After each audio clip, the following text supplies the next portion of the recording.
So I've been trying to figure out Pleyels Hymn, and I'm beginning to wonder if the words and music were written at different periods of time, because somehow, from what you're telling me, the lyrics don't exactly fit into the way the music was composed. Yeah, there's a couple of places where the meter of it doesn't quite fit what we sing with the Master Mason's degree. So it's interesting. If the words were added later on, if he composed the music and then they had to match the words and adjust a couple of bars, that would make sense. Well, so from the research, apparently Ignaz Joseph Pleyel was a fellowcraft at the time that he wrote this, which would be dated 1791, which would have been about the period of time when there was a suppression of Freemasonry by the Emperor Joseph II.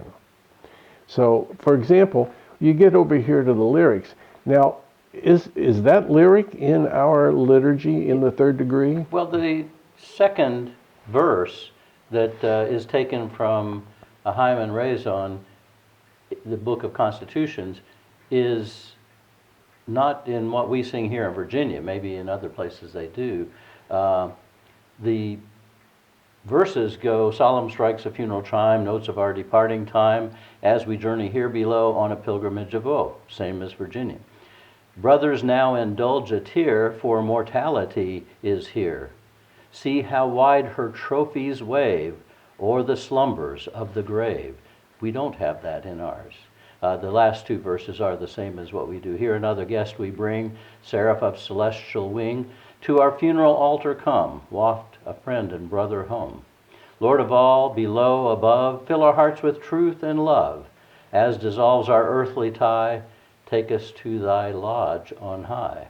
We have a few little word changes in there, to thy home on high, but other than that, it's pretty much the same as what he wrote in the lyrics by Brother David Vinton in 1816. So I would say a wild guess is that they added the words much later and we made some adjustments to the music to fit those lyrics.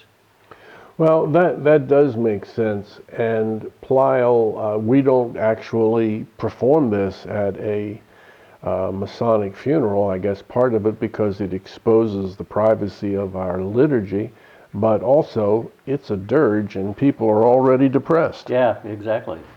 Not an uplifting song. And it's not, although as dirges go, and Brother Mozart wrote a lot of them, this is a pretty little melody. So I'm going to just play it the way Pleyel is alleged to have scripted it, and then we'll see what happens with it. That's a very large piece of sheet music there. It's about half the size of a playing card, so wish these 74-year-old eyes good luck.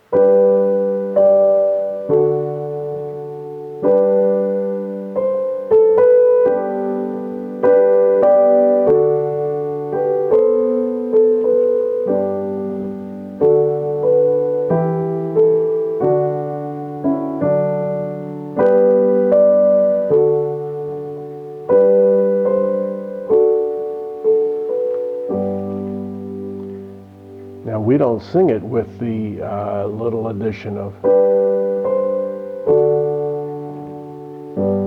and whereas he wrote it, Right. Well, I suppose we'll never really know because neither of the guys who had their hand in this are still around. Yeah. Well, hi, companions. Welcome back to Masons and Their Music and Two Guys Trying to Figure Out What Really Is the Story with Pleyels Hymn.